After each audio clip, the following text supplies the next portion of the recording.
The 2021 Acura TLX is the top-selling luxury sedan in St. Louis, and St. Louis Acura has an unbeatable selection. The TLX has the highest safety rating, and right now you can get $2,500 in Loyalty Conquest offers with 0% financing for up to 36 months. We offer free pickup and delivery, and we'll also buy your used vehicle, even if you don't buy from us. St. Louis Acura, committed to becoming better than ever for you. Hey, welcome back here on Weekend Joe, driven by Mungenast St. Louis Acura and Mungenast Alton Toyota here on ClaibsOnline.com.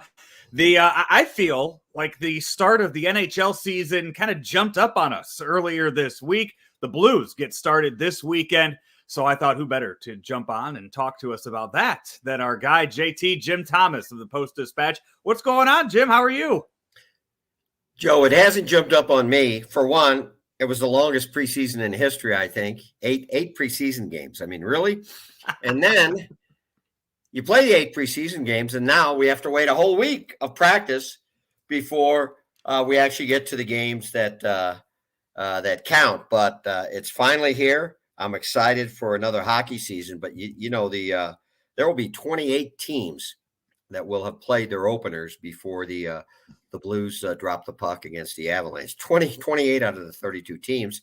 10 of those 28 will have already played 2 games. But, hey, that's the schedule, and here we go. And, again, probably easier opponents you could find open the season than the Avalanche. But you got to play them sometime, right? I mean, what's the reason for the scheduling the way that it is? Why a whole week off for the Blues when some teams opened up Tuesday nights? It's the NHL, Joe. That's all I can tell you. Does it have to? Is it because of the ESPN Turner deal? Like, does it have something to do with the nationally televised games, or? Well, I'm sure that especially opening night, Tuesday night, they wanted that to be the only show. Now Wednesday night, there were plenty of other games. Tuesday night, I guess, was the ESPN doubleheader, and from what I watched, very well done. And Wednesday night is TNT's debut, but there are plenty of other games. So I don't know, maybe stadium availability. I don't know what to tell you, but it is very, very strange, especially when you consider the Blues were the first team to play their preseason game, and just all strange variations. Just for example, in the preseason, Carolina only played 4 preseason games, which I believe is against the rules. I believe you have to play at least 6. I think somebody turned them in, maybe Montreal or something, said, hey, no. They only played 4 games, but the Blues played 8. So it's hockey. That's a weird thing that a team would have to turn them in for it. You would think the NHL could look at the schedules and say, I'm sure. They probably have they probably have an entire office that takes care of scheduling, and somehow that one slipped right past them.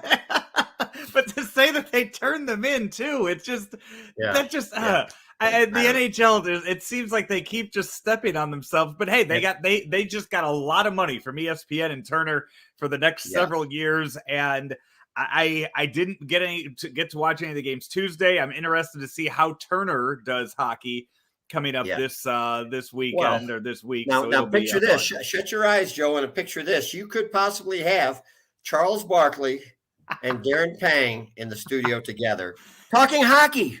Now, I understand Darren is going to be more a game analyst, but he might end up in the studio once or twice with Chuck Barkley.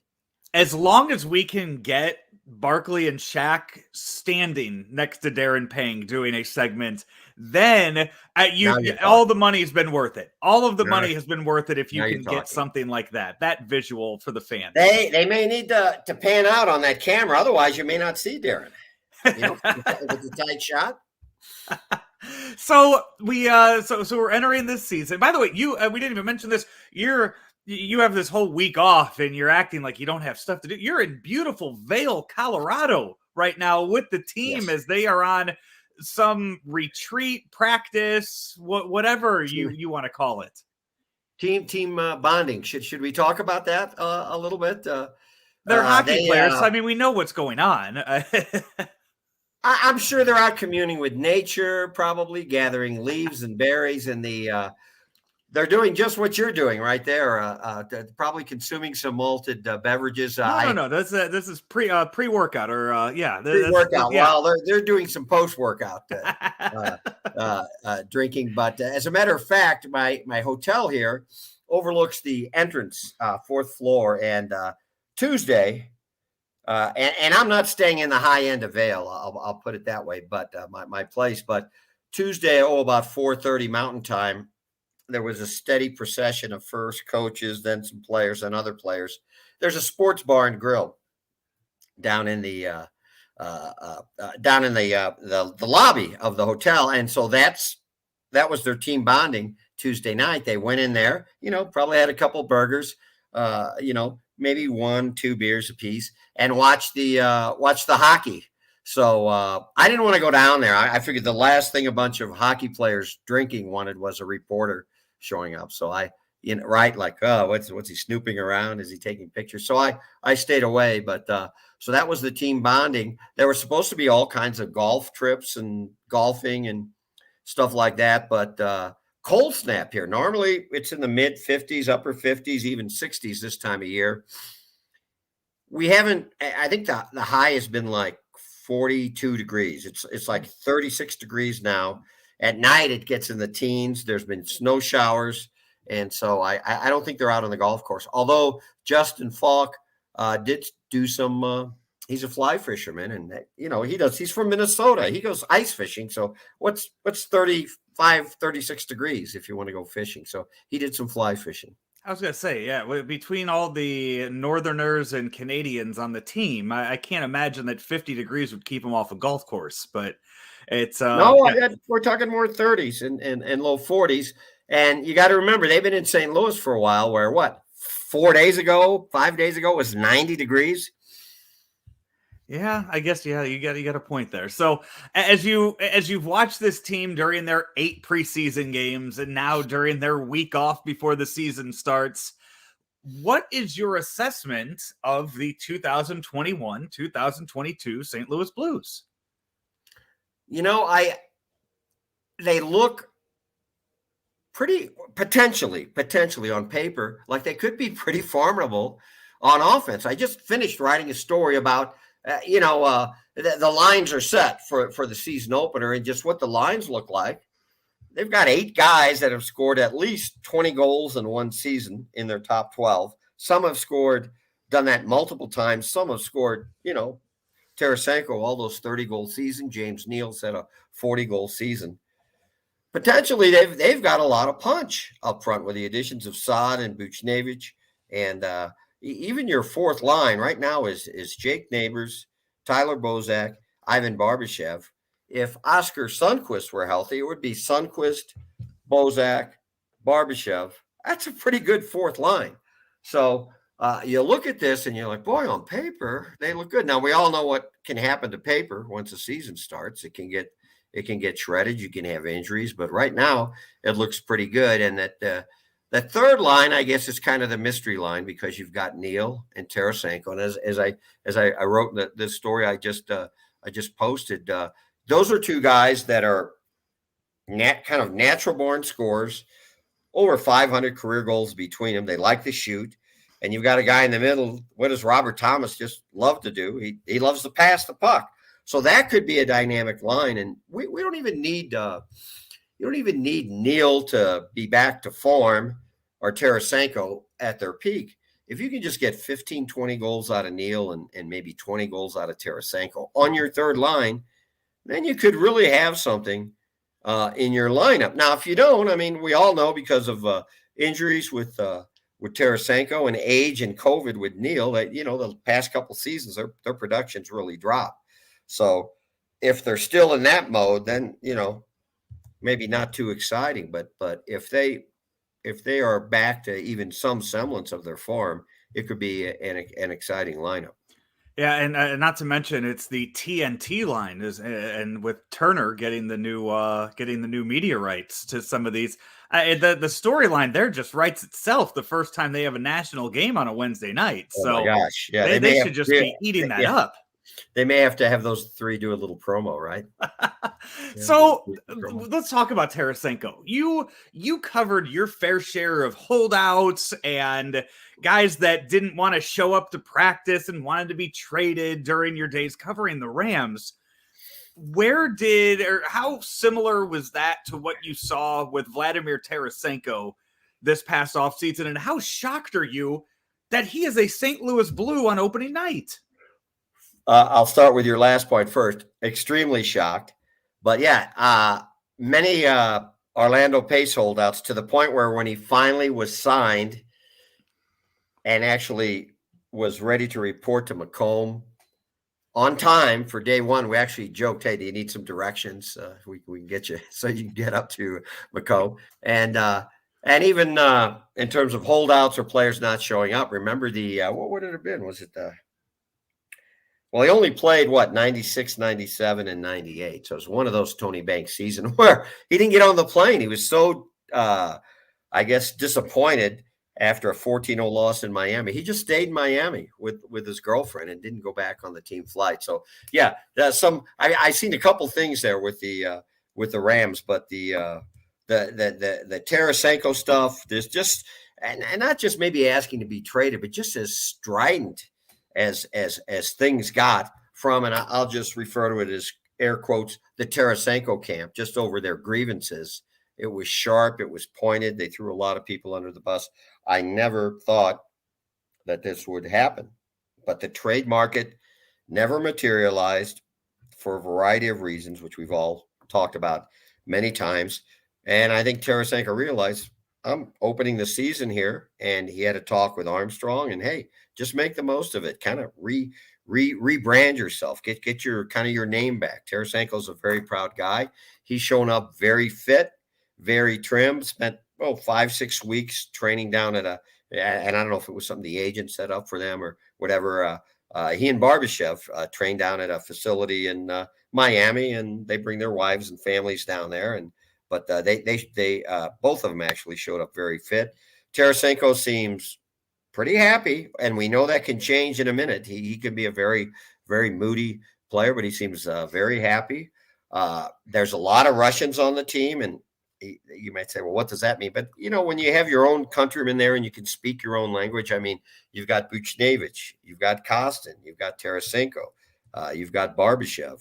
So he's got some countrymen there. He had him, I think, right before camp started, or maybe even before the prospect tournament up in Traverse City. He had him all over for a barbecue. Kostin had something on Instagram and with all the Russians there, and Vladdy did the cooking. Apparently, he's a pretty good grill master. So just another skill for him. So he seems happy, and we'll see what happens. We'll see how it goes. But yeah, no, I never in my wildest dreams thought number 91 would be on the ice at this point. So what is your level of concern then that things can kind of turn sour? I would say moderate to maybe just shy of high, somewhere past a little bit halfway point. I mean, it's a long season, but you know what? And Joe, you've been around sports. If he starts popping in goals, and again, it doesn't even have to be 30 goals. If he's popping in at a 20-goal pace, that solves a lot of ills. Marshall Faulk got away with a lot of stuff, away from the team, because he was this guy's getting 2,000 all-purpose yards a season. We're not scoring 20 touchdowns. That's all right. Just behave yourself to a degree, Marshall, and we'll be fine. And the same way with Tarasenko. Success solves a lot of ills. So we'll see. But if not, I mean, who knows? Right now, he's on the first power play. He's on the flanks, which he liked. He didn't like being, remember, late last season, he was not on the first power play for a while. And then when he returned to the first power play, he was down low, where you get a lot of sticks in the back and get shoved around a lot. He didn't like that either. But, right now, everything's good. And winning can solve a lot of that too. Goals or no goals, the team, the team wins. And you don't hear many of the complaints on an individual level when it's when the team is performing at a high level. No, not at all. It cures a lot of ills. Papers over a lot of things. All right, so we've talked about all of that. The one name that we haven't mentioned yet is Jordan Binnington, the goalie of this team. What's your assessment of him? Well, let's start in general just about the defense. As Yeah. on paper, as promising as things look on offense, it's all about the defense for these guys. That was really the main issue last year. You know, for some people talk about, boy, they need to score more. Well, they even with all the issues last year and ton of injuries, the Blues averaged 2.98 goals per game. Guess what their average was in their Stanley Cup year? 2.98 goals per game. Yeah. So the problem was the defense. They had their worst defense in terms of goals allowed in like 15 years. You know, it really shot up. And, you know, they had trouble with their breakouts. They had trouble at the front of the net. They got shoved around in front of the net. And now basically you enter the season and you have basically the same defense back in terms of the defensemen, the blue liners. You didn't add anybody. You know, Gunnarsson retired. Vince Dunn left, but you have the same 7 guys. And so that's the question defensively and goaltending as well. Now, I think most of maybe the concern of some of the fans might be Ville Husso, who just hasn't, you know, he just hasn't had any real stretches of consistency. He'll play a good game, maybe a good couple games, and then, you know, he'll have a clunker or a couple so-so games, and he just hasn't been able to string together 3, 4, 5 good games. So, and you know, in an 82-game season, he's going to get 20 to 25 starts. I mean, he's going to be your guy for more than maybe a fourth of the season. But Binnington, at least what I've seen in camp, I think he looks really good. He's played well. He hasn't given up anything resembling a soft goal. He looks like he's on form. And, you know, it's not like he fell off a cliff after the amazing Stanley Cup run, but his numbers have gone down, you know, each of the last 2 years. Again, not terribly, but in terms of just goals against and save percentage, just the 2 most basic stats that you have for a goaltender. And I wrote this in our preview section, the season preview section that came out last Sunday in the Post-Dispatch. He's been closer by those numbers. He's been closer to average than awesome. So, you know, he bears watching. He still hasn't played a full season. You know, he played basically half of the Cup year. And then the 1920 season stopped after like 70 games, and then you had 56 games. So here he is entering his 4th season, and he's about to embark on his first full 82 game NHL season. You know, JT, we've talked about this, and we've tied in a lot of Ram stuff when we're talking about the Blues here. So I wouldn't be doing my job if I didn't ask how closely you have been covering the lawsuit that is currently going down here in St. Louis with the NFL and the city. You know, in terms of myself making calls and talking to people, very little, kind of next to nothing. There was a time, especially remember the season didn't start till the hockey season till January last year, and you know I'd make a couple calls. And every now and then, but nothing. I've kind of been following it from afar, and you know all these preliminary rulings. It's been a rout for St. Louis. I will caution that, and I've said this before. So this will go to appeals. I expect a rout of a victory in this opening round for St. Louis, but you know appeals courts are generally more conservative. You know, and so I don't know what'll happen in appeal, but yeah, so far, just about every ruling has gone in St. Louis's favor, and I just find it very humorous that now the judge is trying to get all these owners to hand over their financials, and they don't want to, and they're getting fined. It's, you know, I would, especially if it gets to trial, and if Kroenke, Goodell, Jerry Jones, Kevin Demoff, I'd pay $25 to sit in there and watch that. I think that would be great theater. And with the recent news that just came out with John Gruden and the emails that are being released, emails are a dangerous thing, Joe.